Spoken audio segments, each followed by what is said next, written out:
trae el proyector sobre enfermedades congénitas o malformaciones congénitas en el cuello. Como lo dice, congénito es diferente de hereditario. ¿Verdad, doctora? ¿Cuál es la diferencia?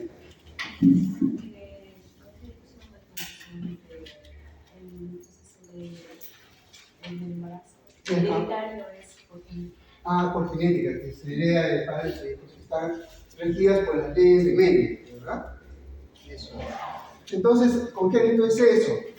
Y nosotros durante el desarrollo del embrión vemos que primero pasamos por una capa de cigoto, luego una mórula, se forma como una presita, luego esta presita se va alargando y tiene como primordios, ¿no? Como un gusanito, luego se forma un canal, que va a ser el futuro canal neural, en medio de los primordios un canal, y luego se va haciendo más voluminoso en una parte que es el polo cefálico, y luego ese polo cefálico que también tiene primordios empieza a cerrarse. Eso ocurre en la cara y eso es un poco del origen de esos primordios, esos arcos que se cierran.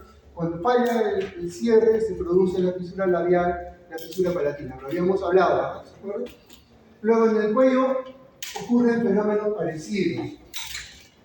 No son fisuras, sino lo que se presentan en el cuello son nodos o malformaciones nodulares, quistes.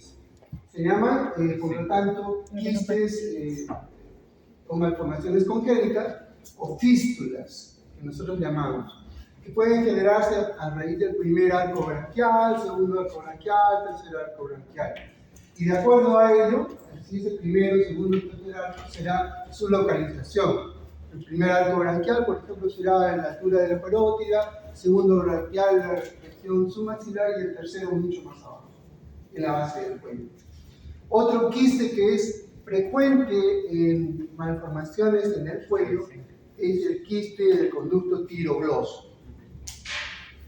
Creo que habíamos hablado del conducto tirogloso, ¿se acuerdan? Ya llegó el ingeniero. Muy bien, ¿cómo está? ¿Qué tal? Muy bueno. ¿Esto? ¿Para que hable? Muchas gracias. Todos somos, pero le agradezco igual. ¿Va a conectar acá o no?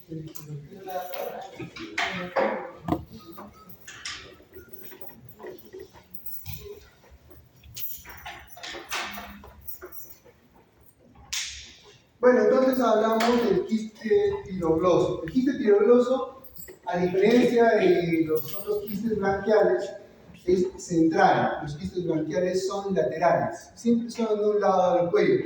En cambio, el quiste tirogloso está localizado siempre en la línea media.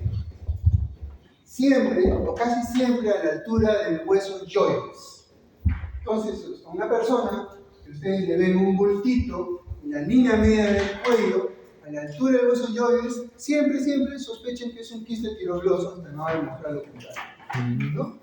Puede presentarse con más frecuente que se presenten los recién nacidos, pero también hay algunos adultos que lo presentan. Pueden haberlo tenido años, y en algún momento se les manifestó. Le hacen su ecografía y encuentran ahí una formación quística. ¿Quiste qué significa? ¿Que es sólido o no es sólido? Que no es sólido. Quístico significa que es una bolsita.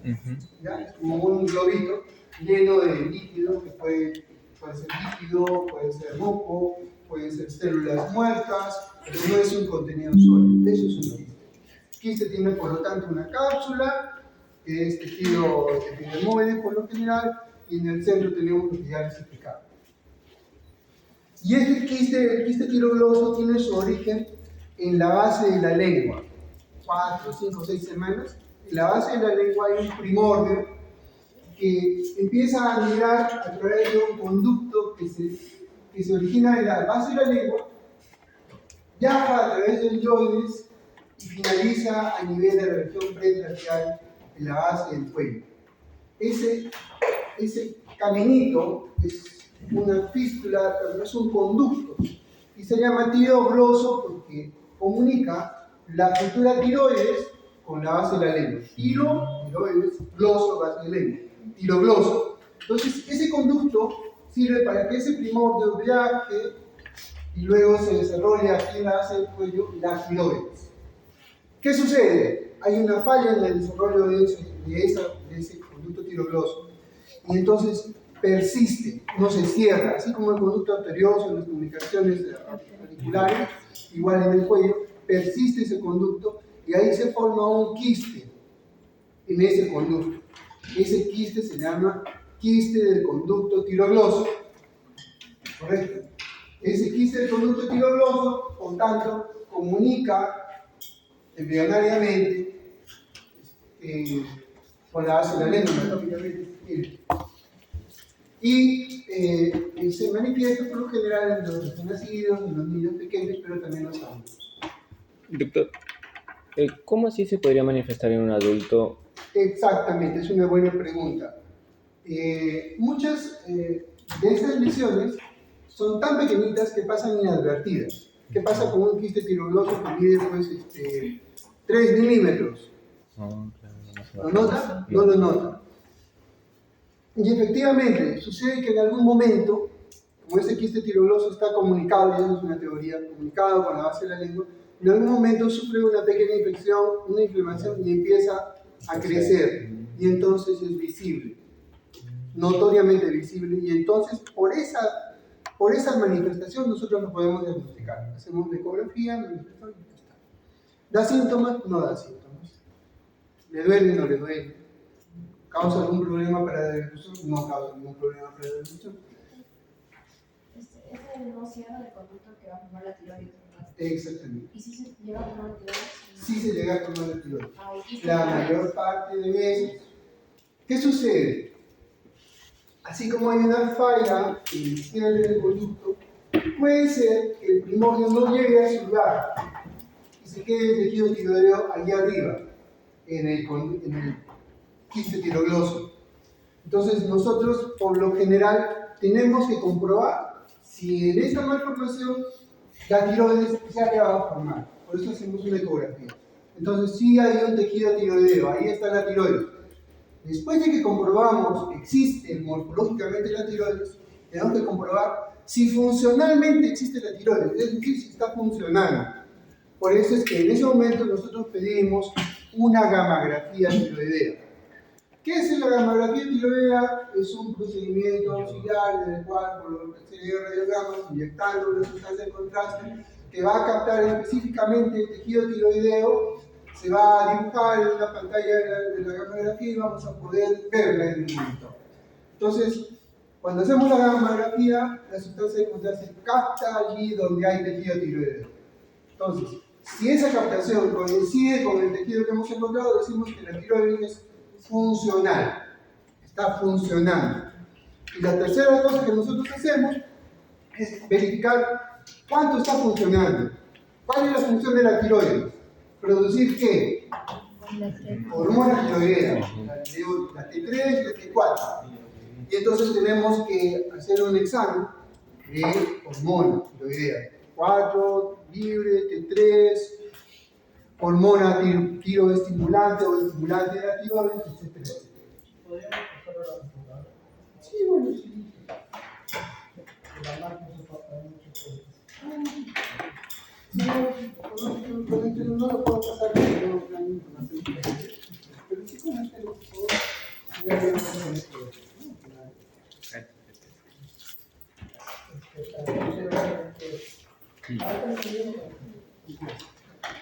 Entonces es eso, ¿ya? El quiste tirogloso.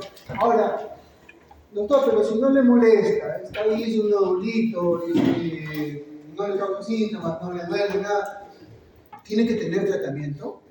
No. Entonces hemos explicado en la clase anterior que cuando nosotros tenemos alguna patología, algo anormal, ponemos en la balanza, ¿no? Beneficio versus riesgo, ¿correcto? Entonces, ¿ese quiste tirogloso tiene algún riesgo? No.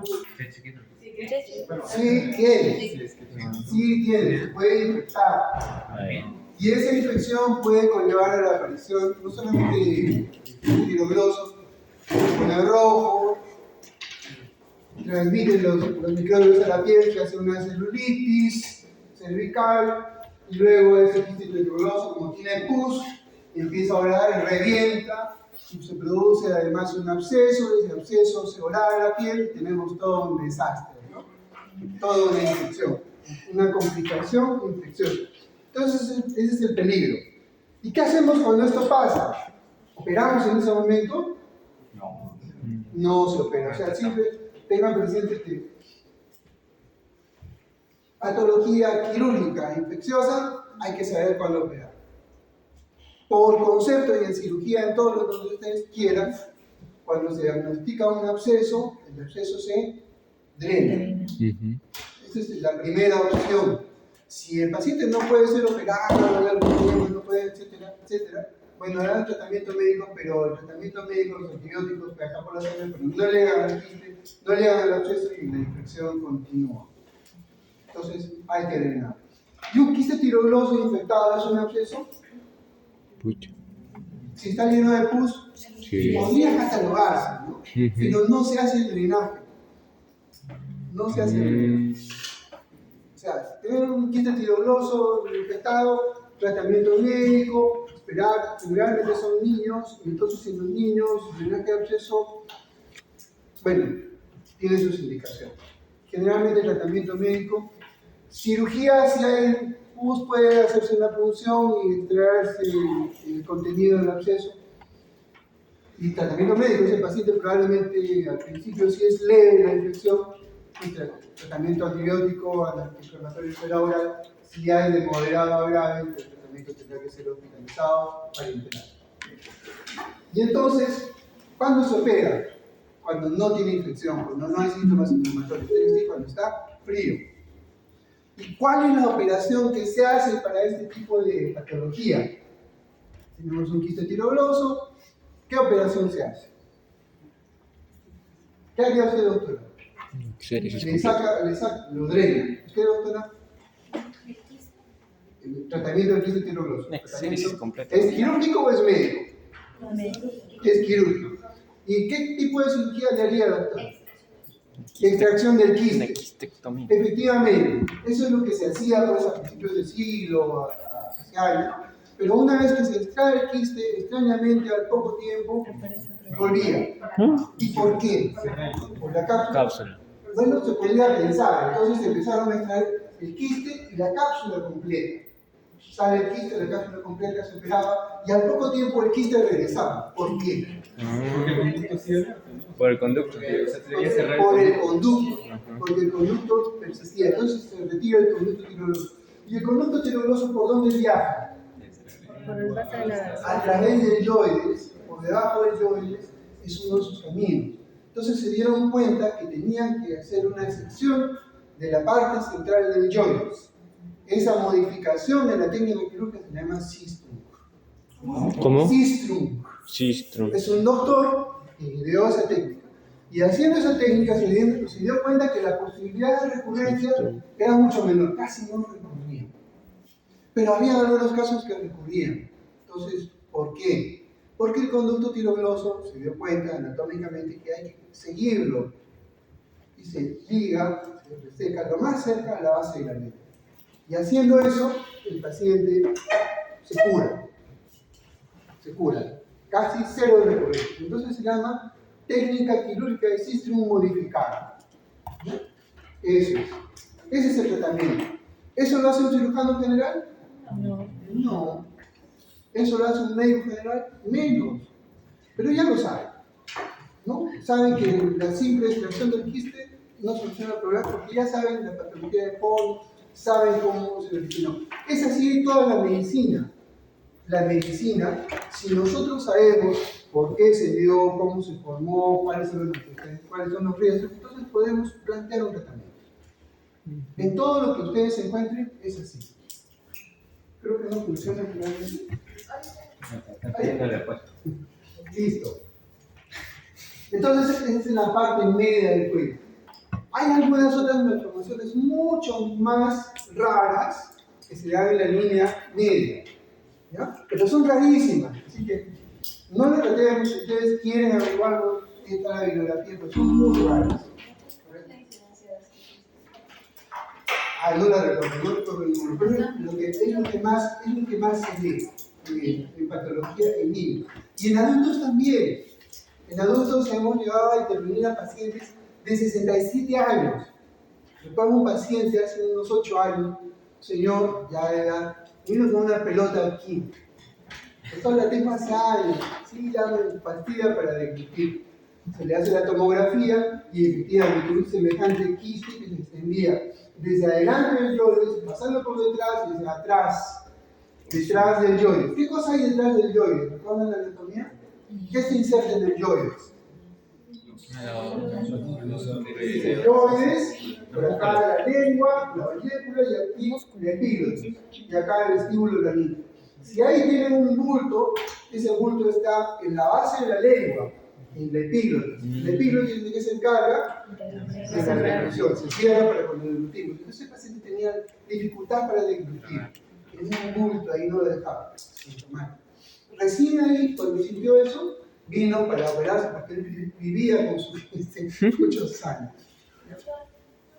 Usted mencionó que los adultos se pueden manifestar con una infección. Entonces, ¿ahí cómo sería el manejo de supuestamente? En algunos niños y en algunos adultos puede infectarse, eso no es específico.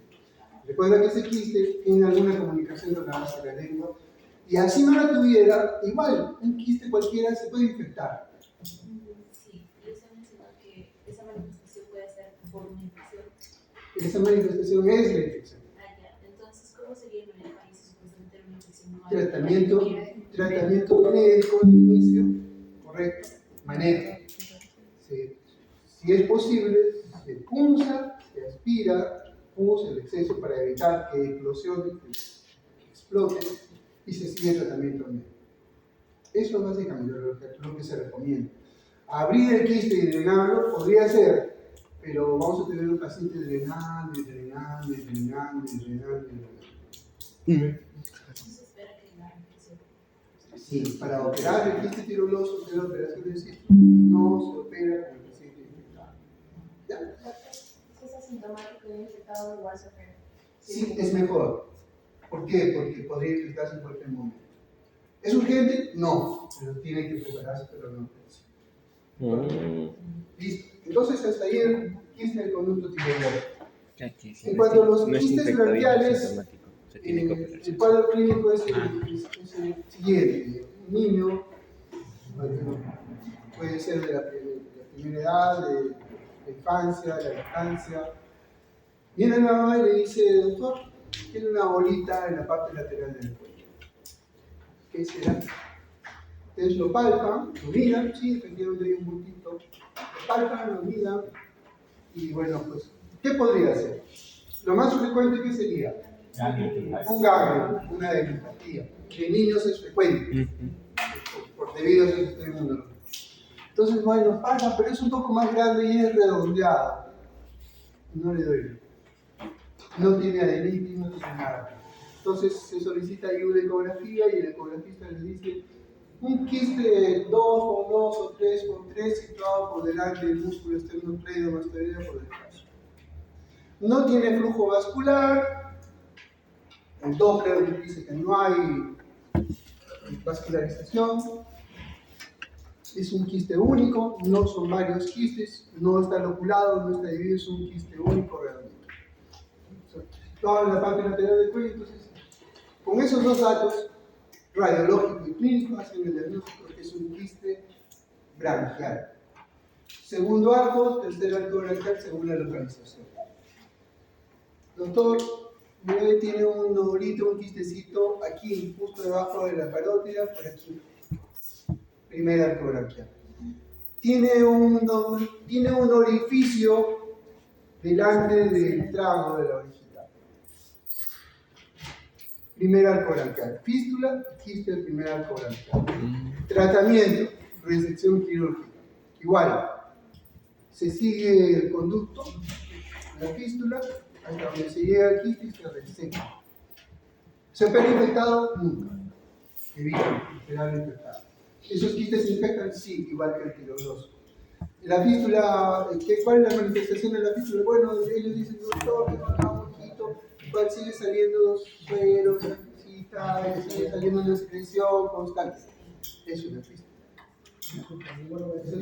¿Qué tan frecuentes son? No son frecuentes, son infrecuentes. De hecho, las malformaciones más frecuentes en el cuello y en el labio son fisura labial, fisura palatina, quiste fibroso. Eso es lo más frecuente. Sí, sí, doctora. Esto puede afectar a los individuos porque se llama la acaba. Entonces, el hecho si lo podemos ver a nosotros. Sí, sí, sí. Vamos.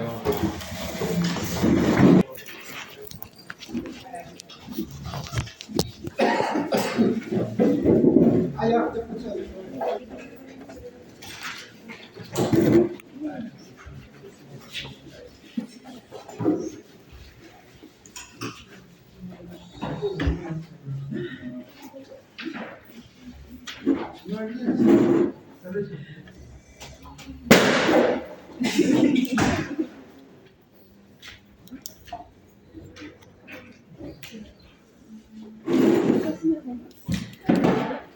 Ahora sí se ve, ¿no? Sí, doctor. Bueno, menos que no puedo ver. Pero bueno, igual. Aquí está, doctor. Muchas gracias.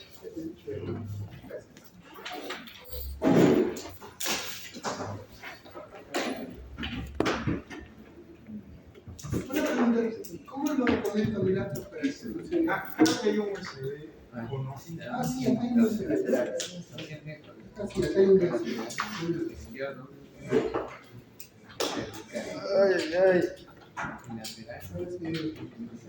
Segundo lo comencé. Ah, perfecto. Ah, qué bueno. Sí, ahora sí se puede. Ya está. Bueno, caso clínico. Paciente con hallazgo de tumor cervical lateral izquierdo por ultrasonido fetal de 16 semanas de gestación. Un éxito. Exit en inglés significa éxito, ¿no? O salida, perdón. Ah. Pero exit es un exútero intrapartum treatment, un tratamiento intraparto. Sucede que ahora con la tecnología la barriga de la mamá, los neonatólogos y ginecólogos pueden detectar patología. Y entonces dicen, este paciente viene con una tumoración en el cuello que no le va a permitir respirar cuando tiene alto riesgo de que se asfixie. Por lo tanto, antes de cortar el cordón umbilical, ni bien saque la cabecita por la barriga, nosotros vamos a permeabilizar su vía aérea para que pueda respirar. Mientras el bebé tenga el cordón umbilical correcto, él va a seguir con la circulación fetal, ¿verdad? La respiración fetal. Pero cuando se corta el shunt, este cordón umbilical, la otra circulación y el otro tipo de respiración comienza. Pero si hay un gran tumor, entonces se plantea un éxito, un tratamiento de intraparto. ¿Por qué? Porque este bebé nace con un tumor 16 cervical semanas. lateral izquierdo. Entonces se planifica una alta probabilidad de caos, dicen aquí. Una obstrucción congénita de la vía aérea, un síndrome de obstrucción congénita de la vía aérea, ¿no? Lo que les digo. El tumor es tan grande que comprime la tráquea, comprime la laringe, comprime la base de la lengua, comprime la boca. ¿Correcto? Por estudios ultrasonográficos de alta resolución durante la gestación de la madre. Te decía, antes del procedimiento planificado, la madre presentó un trabajo de parto pretérmino, el procedimiento fue realizado con una vía aérea competente. Entonces, nace el bebé y vean ustedes una gran lesión aquí. ¿Correcto? Ni bien miren acá el cordón umbilical, ya el bebé está intubado, ya puede respirar por ahí, y luego ya lo intuban, el bebé puede respirar. Pero así es como nace. ¿Ya? Nace, circulación alterna, el bebé sabe que está comprimiendo la vía aérea, entonces lo intuban antes de que se active el sistema de funcionamiento. Ahora, hay una malformación de las que yo no les hablé. Cuando tenemos un bebito, un niñito con una masa, una pelota, y decimos, bueno, no es un ganglio, puede ser un quiste. El ecografista informa de un quiste único, pequeño, perfecto. Pero si es grande y masivo, y el quiste además tiene septos, es multiloculado, o sea, es como un racimo de uvas, pero así. Quistes más grandes, quistes más pequeños, pero todo dentro de una bola. Y les informan, sí, tiene múltiples quistes y no tiene vascularización. entonces el diagnóstico clínico e imagenológico será un linfangioma o un higroma quístico, que es lo mismo, que es una malformación linfática. Es una enfermedad rara, catalogada por la OMS como enfermedad rara, y el tratamiento es personalizado. Clásicamente y en la antigüedad, quirúrgico. Hoy en día, con más recursos, se planifica el tratamiento con diversas pruebas. Entonces, le hacen la tomografía y vemos una semejante lesión que va desde la parte lateral del cuello hasta el mediastino. ¿Correcto? Este es un quiste, perdón, este es un linfangioma. Entonces los linfangiomas frecuentemente se presentan en el momento del nacimiento, el 90% de ellos los 2 primeros años de edad. ¿Puede presentarse en adultos? Sí, puede presentarse en adultos, sobre todo si has tenido un golpe en el cuello, de repente se le forma una pelota, le hacen la ecografía, presenta la misma lesión, un linfangioma en un adulto y generalmente por una cuestión traumática. Este paciente que tuvo un traumatismo en el cuello generalmente tenía una predisposición, es decir, tenía ya la malformación, pero no se había manifestado. ¿Correcto? Doctor, dijo Sí. con múltiples septos, ¿no es así? Sí, múltiples septos. ¿Ahí dónde se podría ver? O sea, quiste único, pequeño, en la parte lateral del cuello, quiste branquial. Una lesión, no necesariamente en la parte lateral del cuello, puede irse hasta el mediastino, puede irse a la base de la lengua, puede envolver, puede irse hasta la cara, que tiene varios quistes, es un quiste, o sea, un conjunto de quistes de diferentes tamaños, es un linfangioma, que es una malformación linfática, que también se da por una falla en la circulación linfática fetal. ¿No? Hay varias teorías de cómo se forman estos linfangiomas. De eso no vamos a hablar porque me parece muy especializado, a ustedes no les interesa.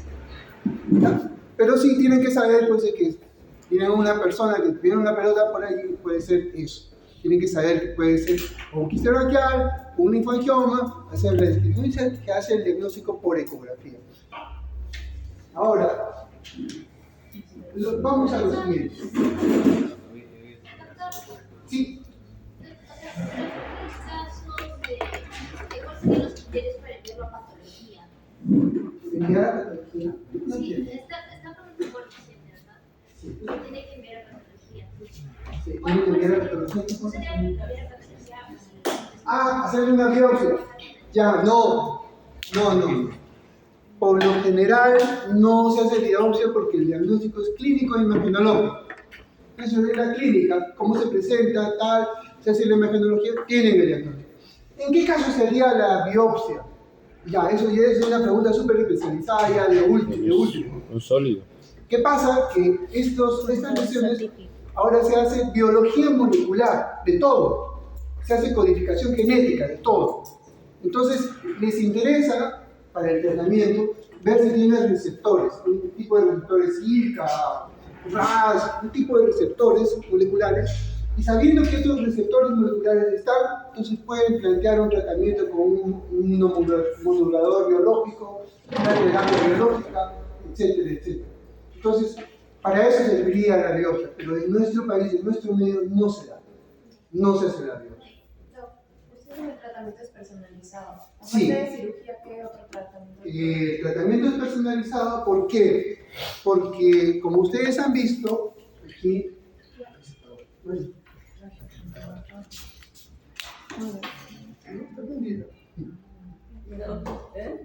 Se fue la luz. ¿Se fue la luz?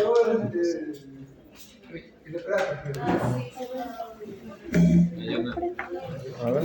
Bueno, mientras lo arreglan, el tratamiento es personalizado, ¿por qué?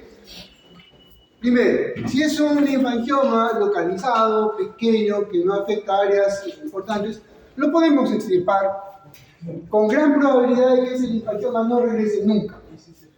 Ese es el tratamiento número 1, cirugía. Pero si ese linfangioma está, como hemos visto en la fotografía, se mete al mediastino, va a la base de la lengua, infiltra los músculos, se mete en los centros musculares. ¿Ustedes creen que quirúrgicamente lo vamos a sacar todo? Imposible, sin lesionar un nervio, sin posibilidades de riesgo de sangrado, no, muy complicado que podamos sacarlo todo. Entonces, si no lo sacamos todo, ¿qué sucede? Como el quiste tirogloso, regresa, vuelve. Y si vuelve, ¿ustedes creen que una segunda cirugía será más bonita que la primera? Porque la primera cirugía al paciente, y esto de cirugía, grábenselo siempre, la primera cirugía siempre es la que manda. Siempre es la que manda. Porque encontramos todos los planos de disección libres, vírgenes, podemos hacer la disección, identificar planos anatómicos, todo. Pero en una segunda cirugía, cuando ya has hecho todo eso, la anatomía se transforma. Hay cicatrices, hay fibrosis, hay mayor sangrado y hay mayores probabilidades de complicaciones, por lo tanto, menores probabilidades de éxito. Entonces, por eso es que la cirugía aquí pues, es controversial. ¿Qué otra arma se utiliza? Hace 40 años más o menos había en Japón un doctor que experimentaba con una cepa del estreptococo, la trataba con antibiótico, es decir, esos estreptococos los trataba con antibiótico, los dejaba medio muertos, y con eso creaba una sustancia que la llamó el OK432.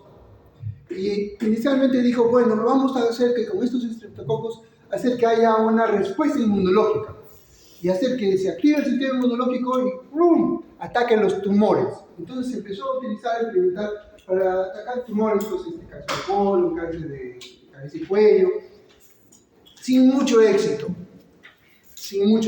eso es que no se utiliza el OK432 para eso. Entonces se le ocurrió que podía hacer una respuesta inmunológica para ocasionar una inflamación de las paredes del quiste y que ese quiste se empiece a esclerosar y luego disminuye de tamaño. Entonces agarró e inyectó esa sustancia dentro del quiste, provocó una respuesta inmunológica y tuvo éxito. 80-90% de los pacientes que se inyectaban OK432 disminuían más del 40-80% su volumen. Doctor, sí, ha desaparecido, no se nota, pero el quiste está ahí, el linfangioma está ahí, no se le nota, no hay ninguna manifestación, ningún síntoma. Tenemos que seguir tratándolo, hasta ahí es suficiente. ¿Ustedes qué opinan? ¿Por qué? ¿Por qué seguir tratando? ¿Cuál sería el riesgo de no seguir tratando? No. Si puede volver a crecer o no un linfangioma, no se sabe. El curso clínico de estos linfangiomas es controversial. En algunos casos crecen, otros casos disminuyen de tamaño, otros casos se quedan igualitos. Si es muy grande, el riesgo puede ser que se infecte, sí, hay que dar. Pero si es pequeño, asintomático, que se infecte, bien complicado. Si se infecta, ¿qué pasa? Tratamiento médico y se acabó. Ya. Entonces, por norma general, cuando es muy pequeño, estas lesiones linfáticas no dan síntomas ni nada, solo observación. Solo observación. ¿Ya? Si es grande, si es así, sí hay que tratarlo porque en un bebito que este linfangioma se infecte lo puede matar. Puede producir una sepsis, pero ya si es pequeño, si no hay manifestación ni nada, podemos observar. Entonces le decía que el OK432 era una forma de tratarlo. Esto salió en Japón, lo aprobaron en Corea.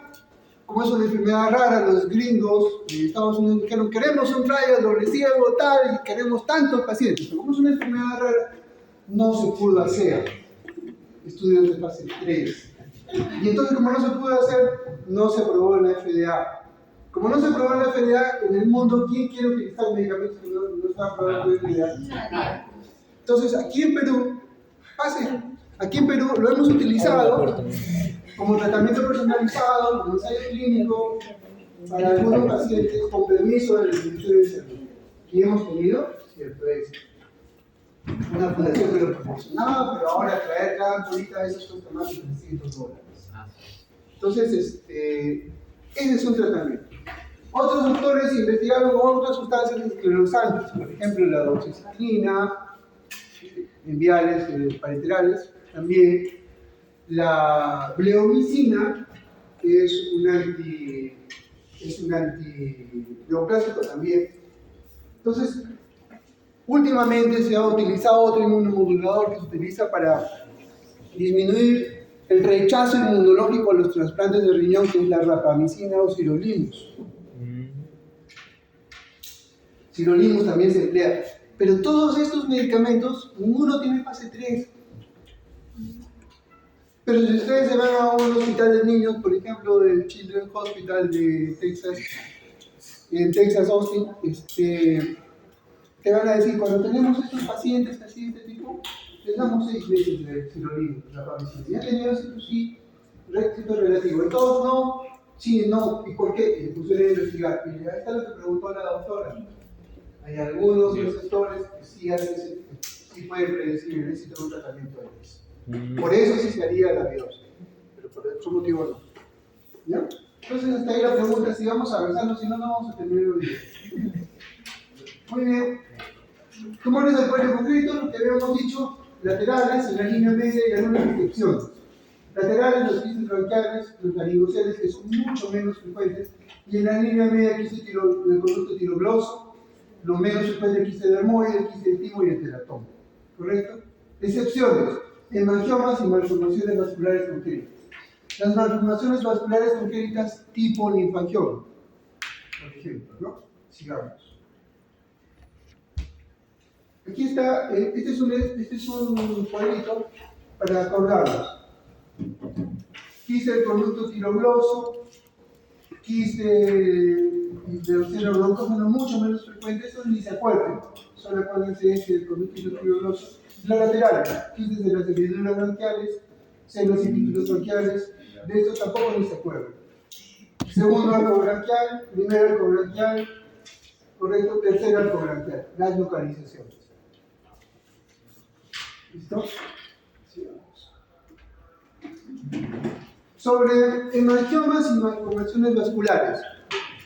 En algunos bebitos, cuando nacen, van a encontrar que vienen con una manchita. Puede ser en el párpado, puede ser en la nariz, puede ser en la mejilla, una manchita de color rojo, vinoso, plana. Los papás preocupados dicen, doctor, no te preocupes, esta manchita va a desaparecer. Término medio antes de los 7 años. Después de los 7 años, si persiste, hay que hacer tratamiento. Antes no. Por esto son manchitas pequeñas, no hay ningún problema. Hay los famosos hemangiomas, malformaciones vasculares, en fin, esto explica un poco la anatomía, la fisiología. Están los famosos NEMOS, este tumor pediátrico más común, proliferación rápida, hemangiomas, 33% presentan al nacer, 90% de los casos involucionan, generalmente desde los 7 años. Puede hacerse tomografía, resonancia. Si hay estridor, puede ser que el hemangioma sea subglótico, sea en la laringe, mucho más raro, y ustedes no lo van a ver como médicos generales. Y hay algunos síndromes, patologías muy raras también que no la van a ver, el síndrome de casa vaginal.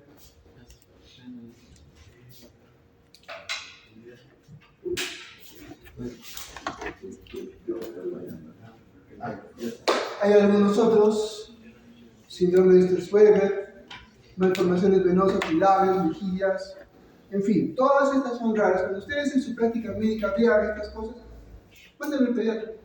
El pediatra lo mandará al dermatólogo, correcto.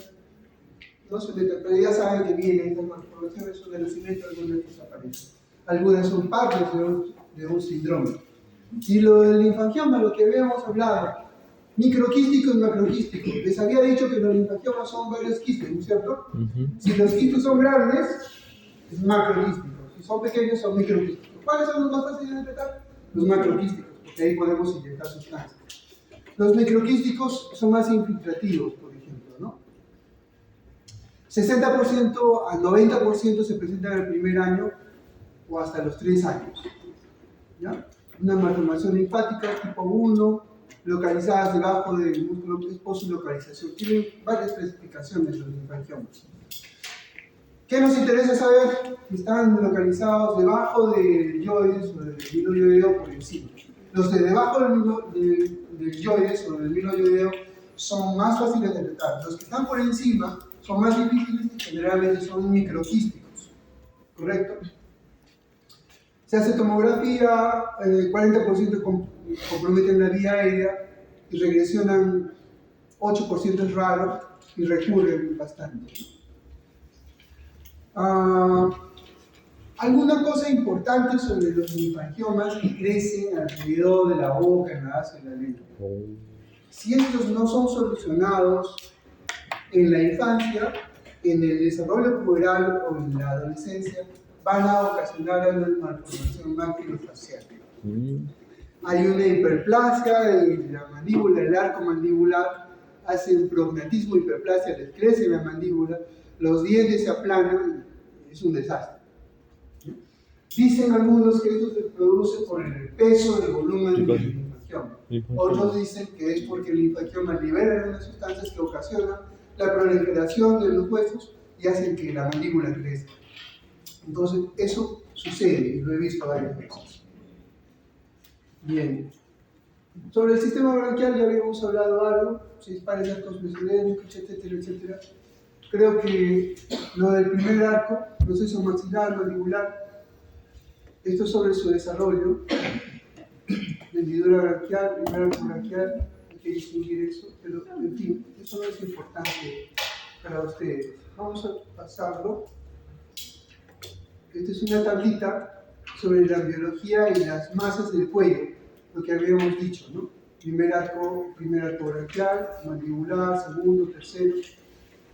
El origen, el nervio que origina, los músculos que originan cada arco, las estructuras esqueléticas, las arterias que se originan. Eso es un recordatorio de lo que habíamos visto en el desarrollo.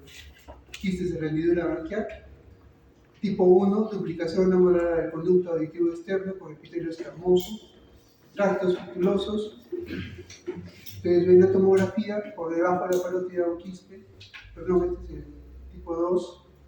Este es lo que les decía el tipo 1, tipo 2 del primer arco branquial, ¿no? Cerca de la orejita, en el trago, aparece una fístula, un conducto que va a dar a un quiste. Y este sería el tipo 2 del primer quiste de la primera hendidura branquial. Un poco para que lo recuerden, del segundo arco branquial, la tomografía. Lo que les había dicho, en la parte lateral del cuello, hay que hacer una cirugía, la resección completa del quiste, ¿correcto? En el segundo arco branquial de la segunda hendidura branquial, los quistes que pueden aparecer delante del yoides, por detrás de la arteria carótida, ¿correcto? Entre la yugular y la carótida, igual. Se hace la cirugía, se reseca y se soluciona. Esto lo van a ver ustedes bien difícil. Esto se ve en sitios de referencia, se ve en sitios de referencia. Entrar a hacer cirugía del cuello requiere mucha especialización, no lo van a hacer. ¿Verdad? Salvo que alguno quiera estudiar esta parte de la cirugía. Quiste el conducto tiroidoso, lo que les había dicho, un adulto. Vean ustedes, existe el conducto tiroidoso brillante, rojo, está infectado. En la tomografía se ve la lesión del conducto. Ahora, lo que había preguntado la doctora, ¿no? Tejido tiroideo ectópico versus quiste del conducto tiroidoso. Para distinguirlo, hacer la gammagrafía, es lo que habíamos conversado. La técnica para la resección, ¿no? Resección. Y esto es lo que les comentaba sobre el origen del conducto tiroidoso en la base de la lengua, su trayecto del conducto, la localización de la tiroides finalmente, ¿no? El conducto. Eso es como para que se acuerden. Y esto es un poco de la técnica quirúrgica que creo que no les importa. Este es el joyes, cómo se secciona el joyes en el medio. ¿Correcto? Listo. Ahora, ustedes en su práctica van a ver un montón de veces, no le ha salido un bultito acá, lo tocan y es bien superficial. Está pegado a la piel. ¿Ya? Justo debajo de la piel, un bultito. Un bultito. Puede medir 1 centímetro, puede medir 2 centímetros, puede medir 3 centímetros. Le hacen la ecografía y el ecografista les informa si es un quiste superficial, epidémico, tal, contenido semisorio, tal. Es un quiste del mundo. Creo que tenía que empezar. Tejido de 3 capas, glándulas Sí, me sudoríparas, morí. tumor de la línea media, en fin. Tratamiento de célicis quirúrgico. Muy sencillo. No tiene más ciencia. ¿Se pueden complicar estos quistes dermoides? Sí, igual que los otros quistes se pueden infectar. ¿Se operan en ese momento? No. Pero si lo operan, ¿qué puede suceder? La cicatriz puede quedar más, puede infectar la herida, puede hacer hipertrofia de la cicatriz. Espera después. ¿Lo pueden hacer ustedes como médicos generales? Sí, si les gusta la cirugía. Son cirugías muy pequeñas, lo pueden hacer con anestesia local, sin problema. Y esto, que también lo van a ver, algunas personas dicen, doctor, me ha salido abajo de la lengua una pelotita. Veo una lesión así, medio oscura, correcto, bien brillante, y entonces hagan el diagnóstico clínicamente de la ránula. ¿Qué es la ránula? Es una glándula salival que se ha llenado de moco, crece como en forma de quiste. Y el tratamiento es una marsupialización. O sea, ustedes van a intentar sacar toda la ránula del quiste, no lo hagan. En esa zona está el nervio lingual, pueden dejar, pues lo operan y de repente empieza a tener una infección de las glándulas salivales en el piso de la boca, es un desastre. ¿Qué se hace? Se apertura el quiste, es una incisión, y los bordes se suturan alrededor y se deja abierto como una bolsa. Eso luego se epiteliza y se cura el paciente. ¿Correcto? Se cierra. Eso se llama marsupialización. Marsupialización de la rana. Listo. Hasta ahí, malformaciones del cuello. Ya hemos visto las de la cara. Ahora tomémonos un break de 5 minutos porque es muy pesado hablar tanto tiempo, tanto rato, cosas tan complicadas. Listo. Son las